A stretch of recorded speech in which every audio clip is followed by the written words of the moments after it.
एक लाल रंग का सूटकेस हाईवे किनारे पड़ा हुआ था। सूटकेस खुला और जो सामने आया उसने सभी के रोंगटे खड़े कर दिए, क्योंकि उस सूटकेस में एक लाश थी और वो लाश किसी और की नहीं बल्कि एक कम उम्र महिला की थी। कौन थी वो, किसने किया उसका कत्ल और उसके अपने ही क्यों उसके कातिल बन गए। ये कहानी पूरी फिल्मी लगती है, लेकिन ये बिल्कुल हकीकत है, एक इंसान की सच्ची कहानी है। उत्तर प्रदेश के हापुड़ से ये मामला सामने आया, काफ़ी चौंकाने वाला था। जितना ये मामला चौंकाने वाला था उतना ही ये मामला दर्दनाक है, क्योंकि आज हम आपको इस खौफनाक मर्डर मिस्ट्री की पूरी कहानी बताएंगे। धीरे धीरे इसकी सारी परतें खोलेंगे ताकि आप भी इस गुनाह को बहुत बारीकी से समझ सकें। और आखिर में हम आपको ये भी बताएंगे कैसे पुलिस ने इस गुत्थी को सुलझाया और किन सुरागों ने पुलिस को कातिल तक पहुंचा दिया। तो जुड़े रहिए, क्योंकि ये कहानी आपको झकझोर कर रख देगी। नमस्कार, आदाब, सत श्री अकाल। मैं हूं मोहम्मद आसिफ दुलार और आप देखना शुरू कर चुके हैं हमारी खास पेशकश केस डायरी विद आसिफ दुलार। अगर अब तक आपने हमारे चैनल को सब्सक्राइब नहीं किया है तो उसे आप सब्सक्राइब कर लीजिए। फेसबुक और इंस्टाग्राम पर भी हमारा पेज है, आप उसे भी फॉलो कर सकते हैं। तरह सभी सच्ची घटनाएं सबसे पहले आप तक पहुंचेंगी। ये बात 16 नवंबर साल 2024 की है। NH 9 पर लोग गुजर रहे थे, तभी राहगीरों की नज़र जो थी एक सूटकेस पर पड़ती है। शुरुआत में तो किसी को कुछ खास शक नहीं हुआ, लेकिन कुछ वक्त के बाद ही जो है उस सूटकेस से अजीब सी बदबू आने लगी। जब बदबू उठी तो राहगीरों को भी अजीब लगने लगा, तो कुछ शक हुआ लोगों को। तो लोगों ने जो है पुलिस को मामले की जानकारी दी। मौके पर पुलिस पहुंचती है, फॉरेंसिक टीम को बुलाया जाता है और फॉरेंसिक टीम जो है जब उस सूटकेस को खोलती है उसके बाद जो अंदर देखा जाता है उसने सभी को सन्न कर दिया, क्योंकि लाल रंग के उस सूटकेस में एक महिला की लाश थी। लेकिन सवाल ये था कि आखिर ये लाश आई कहाँ से और इसे यहाँ कौन छोड़ कर गया था। जांच आगे बढ़ी, पोस्टमार्टम हुआ, लाश का DNA करवाया गया, तमाम सबूत जुटाए गए। तो उन सब कड़ियों को जब जोड़ा गया तो लाश की पहचान भी हो गई। लाश की पहचान जो थी, वो महिला जो थी जिसकी लाश मिली थी, तो ये साफ हो गया महिला कोई और नहीं, वो राखी थी, जो गुड़गांव में रहती है और मूल रूप से सीतापुर के सिंह रावत गांव की रहने वाली थी। राखी की जो शादी थी वो साल 2020 में नागेंद्र उर्फ अंशुल से हुई थी। लव मैरिज हुई थी। अंशुल और राखी एक दूसरे को बहुत चाहते थे और समाज की सारी जो रीति रिवाज हैं, सारी जो एक वो कह सकते हैं कि दीवारें हैं, मोहब्बत में पढ़कर उन्होंने उस सारी दीवारों को नांगा और एक साथ शादी कर ली और खुशी खुशी वो दोनों गुड़गांव में रह रहे थे। अब पुलिस को शक हुआ, क्या ये मर्डर लव मैरिज से जुड़ा कोई मामला था या फिर इसके पीछे कोई और वजह थी। और फिर पुलिस ने राखी के रिश्तेदारों से पूछताछ शुरू की। जैसे जैसे पूछताछ आगे बढ़ रही थी, शक की जो सुई थी, पुलिस की शक की सुई राखी के पति अंशुल की तरफ घूम रही थी। पुलिस ने अंशुल से पूछताछ की। शुरुआत में वो बहाने बनाता रहा, लेकिन पुलिस ने जब अंशुल के सामने तमाम सबूत रखे और उस पर दबाव बनाया, जो पुलिस का अपना एक तरीका होता है, जब पुलिस ने दबाव देकर उससे पूछताछ की तो कुछ देर में ही अंशुल टूट गया और उसने सारा सच कबूल कर लिया। उसने कहा कि हाँ, मैंने ही अपनी बीवी को मारा है, मैंने ही उसका कत्ल किया है। लेकिन कहानी सिर्फ इतनी नहीं थी, इसके पीछे एक पूरी साजिश थी। अंशुल ने सिर्फ गुस्से में राखी का मर्डर नहीं किया था, बल्कि उसने इस जुर्म को छुपाने के लिए पहले से एक प्लान ही बना रखा था। उसने इस प्लान में अपने पिता रमेश और जीजा धीरज को भी शामिल किया था, ताकि जो है वो लोग सपोर्ट में रहेंगे तो जितना ज़्यादा लोगों का दिमाग रहता है एक आइडिया को क्रिएट करने में, तो उसको लगा था अपने कुछ खास लोगों को अगर मैं मिला लूँगा साथ में तो मुमकिन है कि मैं बहुत ही सफाई से राखी का कत्ल भी कर दूँगा, लाश भी ठिकाने लगा दूँगा और किसी को पता नहीं चलेगा और वो आज़ाद, उन्हें सोचा था कि वो आज़ाद घूमता रहेगा। लेकिन ऐसा हो नहीं पाता है। राखी और अंशुल के बीच पिछले कुछ समय से झगड़े हो रहे थे।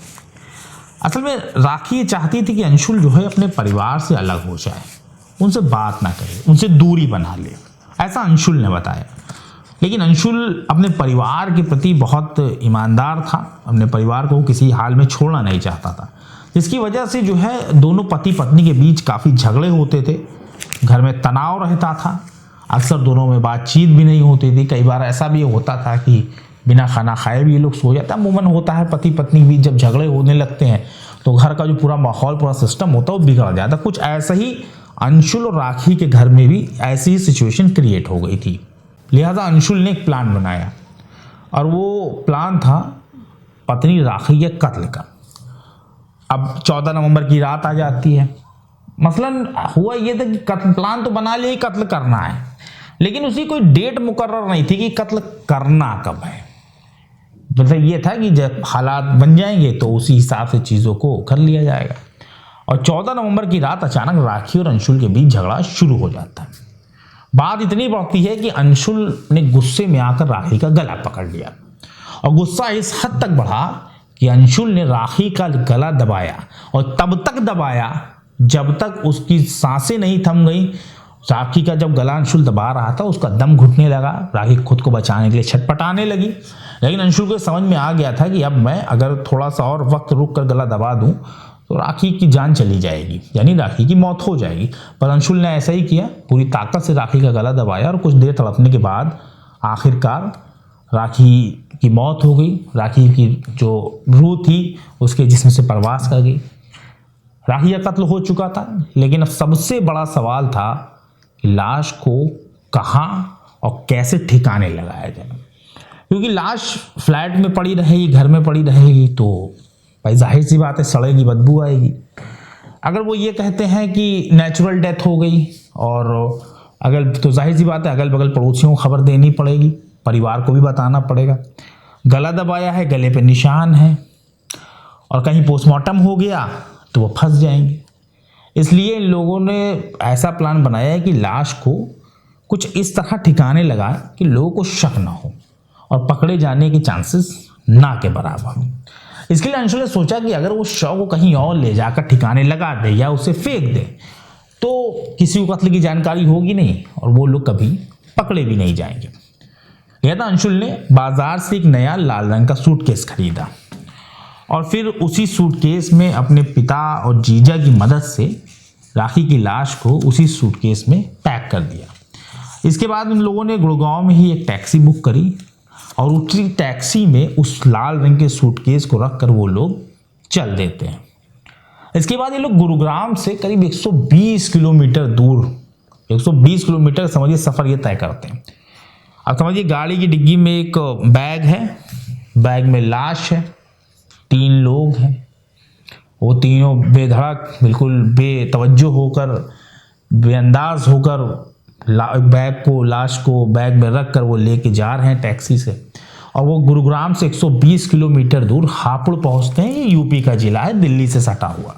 हापुड़ पहुंचते हैं, वो NH-9 के किनारे उस सूटकेस को वो फेंक कर फरार हो जाते हैं। लेकिन वो कहते हैं ना कि अपराधी कितना भी शातिर क्यों ना हो, वो अपने पीछे कोई ना कोई सुराग जरूर छोड़ता है और वो बच नहीं सकता। कुछ ऐसा ही इस कांड में भी हुआ। पुलिस ने जब हत्याकांड की गहराई से जांच की तो कई अहम सुराग हाथ लगे। पुलिस को उस टैक्सी का नंबर भी मिल गया जिससे उस रात में लाश को ठिकाने लगाया गया था। जब टैक्सी ड्राइवर से पूछताछ हुई तो उसने बताया कि ये बुकिंग नागेंद्र उर्फ अंशुल ने की थी। इतना ही नहीं, पुलिस को अंशुल की कॉल डिटेल से भी कई अहम सुराग मिले। आखिरकार पुलिस ने राखी के कातिल पति अंशुल को गिरफ्तार कर लिया और उसे सलाखों के पीछे पहुंचा दिया। एक लव मैरिज जो खूबसूरत जिंदगी का वादा थी वो एक खूनी अंत तक पहुंच गई। अंशुल का प्यार कब नफरत में बदल गया किसी को पता ही नहीं चला। ये मामला हमें सिखाता है कि गुस्से और अहंकार में किए गए फैसले की कीमत बहुत बड़ी होती है। आज अंशुल सलाखों के पीछे है, लेकिन सोचिए क्या ये मर्डर टल नहीं सकता था? क्या राखी को इंसाफ पहले नहीं मिल सकता था? ये सिर्फ एक केस नहीं बल्कि एक सीख है कि रिश्तों को सुलझाना ज़रूरी होता है, ना कि उन्हें ख़त्म कर देना। आपको हमारी पेशकश कैसी लगी इसके बारे में कमेंट सेक्शन में ज़रूर बताएं। बहुत जल्द इसी तरह की सच्ची घटना के साथ हम आपके सामने हाजिर होंगे। तब तक के लिए हमारी टीम को इजाज़त दीजिए और अपना ख्याल रखिए।